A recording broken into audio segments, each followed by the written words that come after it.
Pero kung mas marami naman yung negative effect sa positive, pati ba patitigil, di ba? Maraming nasisira ang buhay, nalululong, nagkabaon-baon sa utang, hindi na nag-aaral, yung sinanla ng mga gamit sa bahay, things like this, di ba? So, nakakalungkot nga eh, palakpakan na sana, di ba?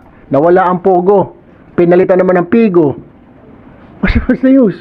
Kung titignan mo nga, mas okay sana eh. Mas okay pa yung pogo because pogo, ang biktima lang noon mga Chinese, hindi Pilipino. Dito ngayon, Pilipino tayo. Kasi hindi naman natin ma-access yung pogo. Sila lang doon sa China. Nakakapaglaro ng casino, ng what have you, slot machine doon sa pogo. Philippine Offshore Gaming Operations. I am speaking for myself, not the committee itself. Because we haven't convened yet. Hindi pa kami nagkita-kita, hindi pa kami nag-usap.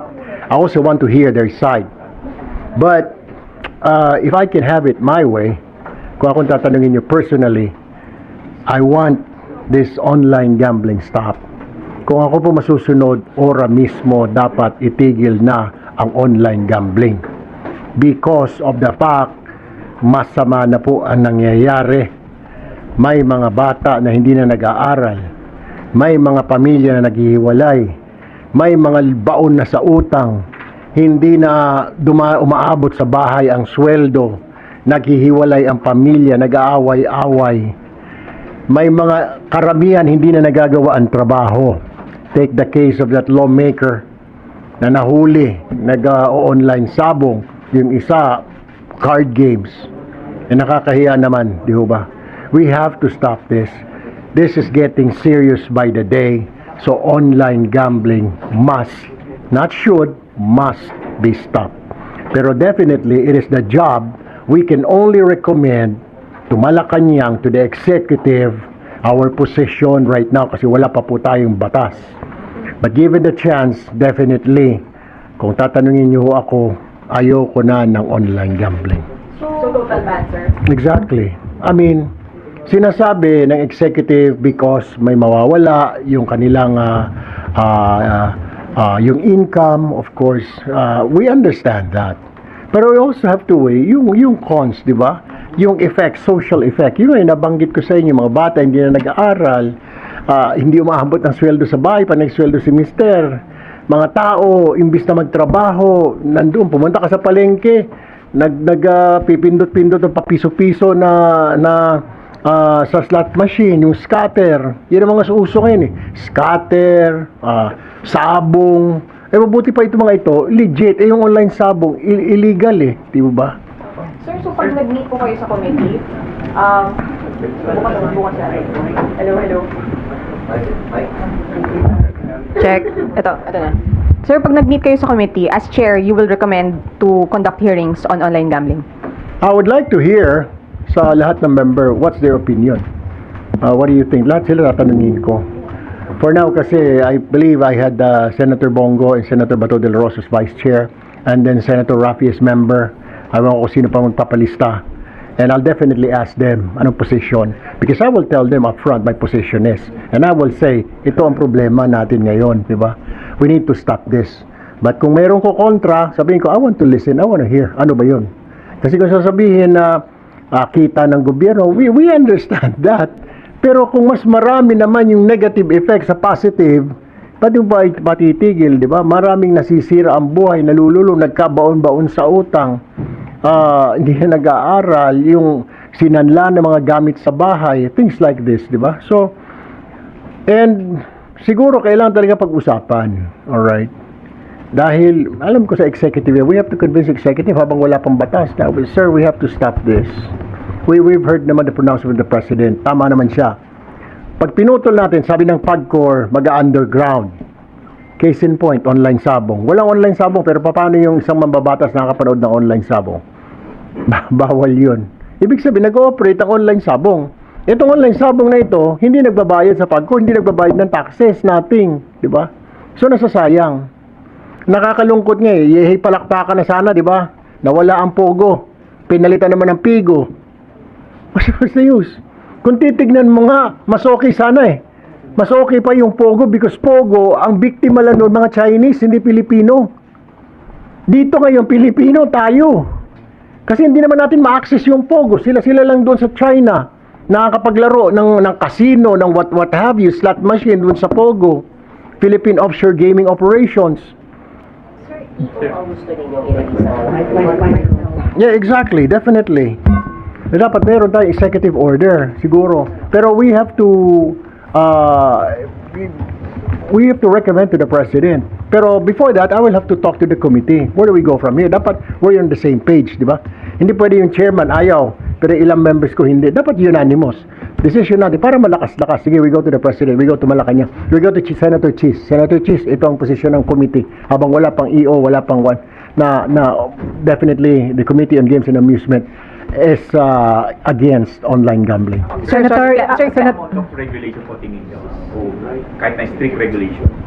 Well, bago siguro yung regulation natin, sir, kailangan siguro muna mag-usap-usap lahat ng stakeholders eh. Magsalita ang TODCOR. Ano bang meron dyan? Anong pwede mong masabi? Paano mareregulate? Kakausapin natin Department of Finance. Magkano ba mawawala? Kung regulation, pipilitin natin regulation. Magkano mawawala? Pero at the same time, may mga ibang stakeholders, parents, church, educators. Kasi mga bata hindi na pumapasok eh. Lahat ng ito, di ba? Kailangan natin tanungin, okay, nailatag na ng PAGCOR yung kanyang, itong gagawin natin, chairman, sasabihin na DOF, itong kailangan natin, pag pinasara mo, mag-underground yan, wala tayong kita. Let's ask the church, what's your stand? How do we solve this? Let's ask the parents, association of parents, teachers, etc. Let's ask everybody, yung mga stakeholders dito, di ba? Let's ask the kabataan, the youth, di ba? Ano sa tingin nyo? How do we solve this issue? Hindi lang kasi ito problema ng gobyerno eh. This is not only the problem of the government. It is the problem of everybody. Every parent, every lawmaker, lahat eh. So, kung maghahanap tayo ng regulation, dapat yun talaga maayos. Di ba? Sir, sorry, makulit. Just to be clear lang. So, kayo po, personally, you want a hearing on online gambling? Yes, I want a hearing kasi wala pa naman ko. I really want a hearing. Pero, and then immediately, siguro by next week, as early as Monday or Tuesday, I will conduct a hearing on this matter.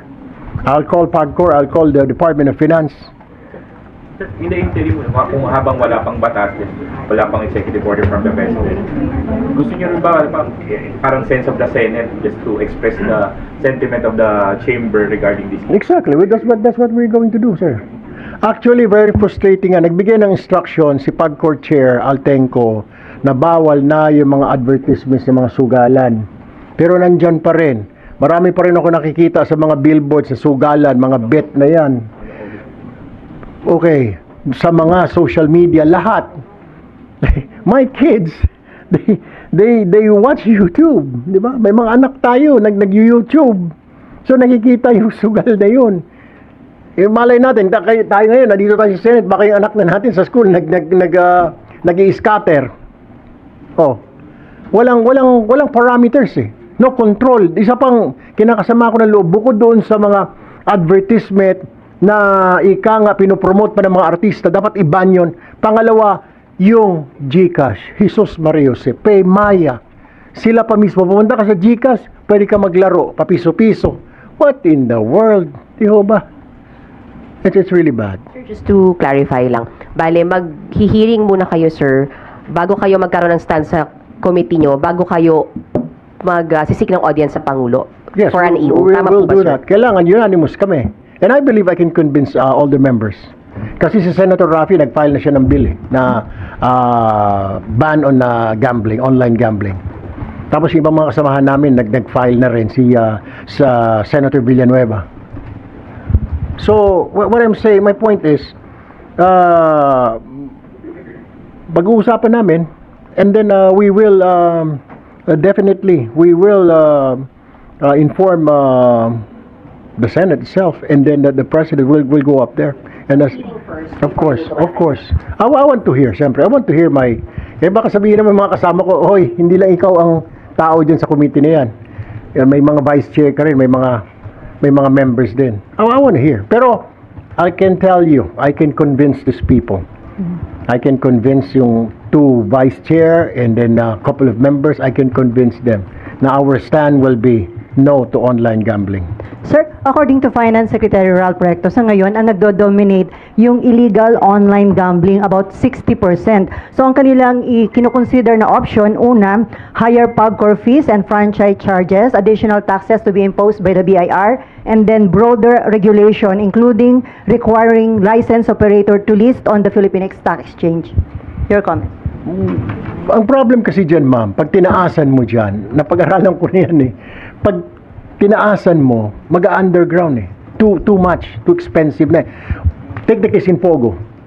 Sa Pogo, ganon, di ba? Tinaasan ng BIR, meron siyang binabayaran monthly sa PubCore, may binabayaran siya sa BIR.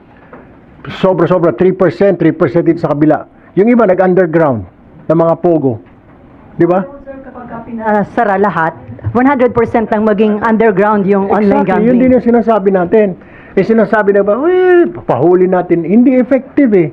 Everybody knows that. Our law enforcement is not effective. Huhulihin ng pulis, bukas makalawa, nandyan na naman. Huhulihin ng NBI, bukas makalawa, nandyan naman. Di ba? Kaya ng law enforcement. No. So sir, pag naging total ban, wala kayong concern na baka nga lahat na mag-underground? Kaya nga dapat pag-usapan sa committee. Where do we go from here? Okay, ako yung sinabi ko ng statement, sa akin yon. Pag tinanong mo akong right now, I say total ban on online gaming. Total ban on online gaming. Kasi naman ma'am, pwede naman silang pumunta. Di ba may mga, halos lahat ng kanto ngayon may mga maliliit na casino. Hindi lang PubCore, may mga maliliit-liit yan. Sa Tomas Morato na lang, sa Timog na lang, dalawa yung casino dyan. Pag cross mo, 200 meters, may isang small casino na naman. You just have to go there, nasa internet yung casino. Lahat naman na, hindi lang PubCore, hindi mo na kailangan pumunta sa Okada, hindi mo na kailangan pumunta sa Soler o sa Resorts World. Kasi kung saan-saan yung casino ngayon eh. Mas maganda nga ho yung gano'n because of the fact na at least dito, hihingan ka ng ID ng mga gwardiya. Eh dito sa online, wala eh. Walang parameters. Hindi rin makontrol. Hindi makontrol to admit, hindi rin makontrol ng PubCore. That's the thing. Sir, pa-clarify lang ulit. So, kayo po,